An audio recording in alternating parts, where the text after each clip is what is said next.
Tignan mo. Gusto mo ba itong Almusal tayo mga idol. Di ba para sa'yo dapat ang selebrasyon? Kain tayo ng Bakit pansit. parang ako pa yung namimili para sa sarili ko? Pansit sa umaga mga Narinig ka-idol. ko may mga empleyadong nag-uusap. Isang linggo na lang daw, magpapaparty siyang president po ng private. Ang iimbitahin lang niya yung pinagkakatiwalaan niya sa negosyo. At siya lang yung pipili ng makakakuha ng construction bid sa grupo na yun. Kukuha ako ng imbitasyon para sa'yo. Baka mayroon kang pagkakataon para makuha yung project bid din. Pero kapag dumating na yung araw na yon, ano ang isusuot mo kung wala kang matinong damit? Noong huling beses, nakilala ni Shen Yun Ki siyang president po sa party, kaya nakuha niya yung deal with Po Corporation. Pero sa pagkakataong to, siyang president po, hindi na siya papayagang tumalo ulit. Kung makakapunta si Professor B sa party, baka makilala rin niya siyang president po.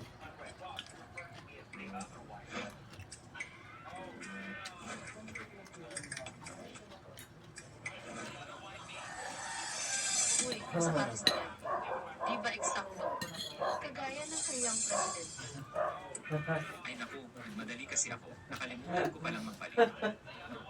Hindi mura yung brand na yan. Ibig bang sabihin, sandali lang, seryoso ka ba? 150. Ang mga pusyan, ang galing gumawa ng peke. Palagi akong lumalabas para sa mga dinner sa trabaho. Pero nitong mga huli, kapos ako sa pera. Gusto ko lang magpasikat. Kaya bibili ako ng peke. Ibili ng peke. Kahit Di ba ano bilhin mayaman? mo, okay lang. Ngayong araw, ako ang sagot sa lahat ng bibilhin mo. Kita mo kung gaano ako kagalante. Pag sumikat na si Natago siyang CEO. sigurado akong makikinabang Ha? din ako. Siyang CEO. Yung babae? namin dito. Lalaki. Ay, yung lalaki. Nagtakal babae kasi ang mahal daw ng patos Ang niya. hihingi na lang na din nyo, kaya yung totoo. Huwag niyong ipahiya ang sarili nyo dito. Sino nagsabing di namin kaya? Eh baba mo yung kulay abong yun. Patusin mo, sukatin mo. Sukat lang ng sukat pero walang balak bumili. Ang dami ko nang na-encounter na. Katulad yung polybrilla. Hindi ko yan ibababa. So, anong gagawin mo ngayon? Record ko yung sinabi mo. Ipapaabot ko yun sa mall manager. Sige nga, feeling mo ligtas pa trabaho. Ikaw, anong kiikaw-ikaw ha? Bilisan mong ibabayan. Hindi peke. Kailan ka pa nagsimulang mag-record? Wala akong ni-record. Kunwari lang para takutin siya. Hindi lang. Kukunin ko itong damit na to. Ay para po, para sa akin. Sige po, sir. Ay papak ko po agad. Sandali lang. Kita naman nauna kami dito. Hindi naman ibig sabihin na i-serve nyo na yan dahil kayo ang nauna. Tsaka, ang suit na to, 180,000 ang halaga. Puro peke lang naman suot nyo. Kayang-kaya nyo ba talaga? 180,000 lang. Sobra-sobra ang pera ni Yankee. 100 lang. Kaya ni Yankee bumili ng 100 ganitong suit pa. Shu Cheng, nagsisisi ka na ba ngayon? Umanap ka pa ng taong una ng ilahos, ano? Sinasabi ko na sa'yo, kung gusto mo bumalik sa dati, bumuhat ka at magmakaawa uli. Baka sakaling mamayalo at pautangin pakita ng konti. Alisin mo yung maruming mong kamay. Ikaw ang kinakausap ko. Ikaw na taong una na walang pera, maski suit hindi mabili. Basta nandito, wala kang mabibitbit ka. Isang pirasong damit mula rito. Ang kapal Tapos tauhan pa niya. ang watay, pagmamayari ng bullshit group. Kami Hindi mo alin. talaga ikaw si Bosco. Ano? Sa huli, kahit si Xiao Bozang, feeling niya, hindi ako sapat. So, paano kanya magugustuhan? Ang tulad ni Shu Cheng, isang tunay na hamak. Within 1 minute, gusto kong ma-block si Shen Yun Ki sa pagbayad sa lahat ng mall na pagmamayari ng Go Group. At mula ngayon, ayoko na siyang makita kahit saan sa mga negosyo ng Go. Shu Cheng, yung lalaking nahanap mo lang, bakit kailangan pa niyang magkunwari? Ngayon, papasusin ko kayong dalawa para alam niyo kung ano talaga ibig sabihin ng ilagay sa lugar. I swipe mo ang card mo. Sandali lang, sir. Sir, na-detect ko na nilalay ka. Gusto mo na bang i-activate ang system? Kailangan lang mag-trade ng 3 health points para swertihin ka ngayong araw. Kung madudurog ngayon ang private agency at hindi na siya makakabangon, edi lahat ng investment ko, masasayang lang.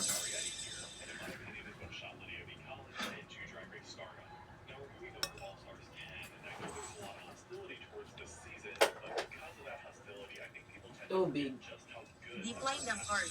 Nakablock na ang user na ito. Sir, Tubig na. decline ng card. Bilang ang laman. Siya niya. Sino nga ba talaga ang napapahiya ngayon, ha? Paanong nangyayari to? Totoo ba? Imposible. May pera pa nga dapat sa loob yan. Yung 200,000 para sa cash flow ng kumpanya dapat yan. Nasaan ang pera? Saan napunta yung pera? Ikaw lang ang may alam ng password. Di natatanong kita, saan napunta yung pera? Sabi mo sa akin marami ka pang pera. Paano ko naman malalaman? 200,000 na lang ang natira. Ginastos ko lahat sa alahas. Bumili ka ng alahas. Tingnan mo nga ang lahat. Nakaayos na parang mga bigati. Pero sa totoo lang, mga pabibo lang pala na walang pera. Pera na, umalis na tayo. Mas wala pang laman ang wallet niya kaysa sa akin. Tanungin mo nga siya, wala akong pambili. Wala rin siyang pambili. Pera na. Ikaw. Hinabol mo lang sila, tapos nakalimutan mo pang ayusin kayong dalawa. Nagpapalakas loob pa kayong tumambay dito. Ano, hinihintay niyo ba na paalisin ko kayo? Tawagin mo nga ang manager namin. Sino ka ba? Sa tingin mo ba, karapat dapat kang kausapin ng manager namin? Sino ang naghahanap sa akin? Manager, ilang mga hikahos dito na hindi maka-afford ng mga damit namin. Nag-iingay dito sa tindahan. At sinisira ang negosyo namin. Hikahos. May ganang umasta pa sa mall ng Blueprint. Manager, hindi mo dapat palampasin ang mga yan. Mga gago kayo. Bulag ba kayo? Alam niyo ba kung sino siya? Tanga. Bulag ka ba o ano? Alam mo ba kung sino siya? Ganito ba talaga ako magturo sa'yo? Hindi ko ba sinabi sa'yo dati? Kahit sino na pumasok sa tindahan natin, ay itinuturing nating VIP guest. Ganito mo ba dapat? Tratuhin ang mga VIP natin? Pasensya na po talaga. Palpak po ito sa training ng mga staff namin. Pasensya na kung nasira namin ang shopping experience nyo. Tatanggalin ko po agad siya. Talagang, hindi ko papayag ang may empleyadong ganito ang manatili sa Bowls Mall o sirain ang pangalan namin. Mamili na lang tayo sa ibang tindahan. Bilang kabayaran, pwede niyong piliin kahit ano dito sa tindahan ngayong araw. At saka, bilang kinatawa ng mall. May inihanda akong gift card na nagkakahalaga ng 200,000 yuan para sa inyo. Pakiusap, tanggapin niyo po ito. Pumili na kayo ng kahit anong gusto niyo. At may 200,000 yuan na card ka pa. Sino nang mag-aakala 3 puntos lang sa kalusugan? Nagbunga ng ganitong swerte. Dito po, tuloy kayo.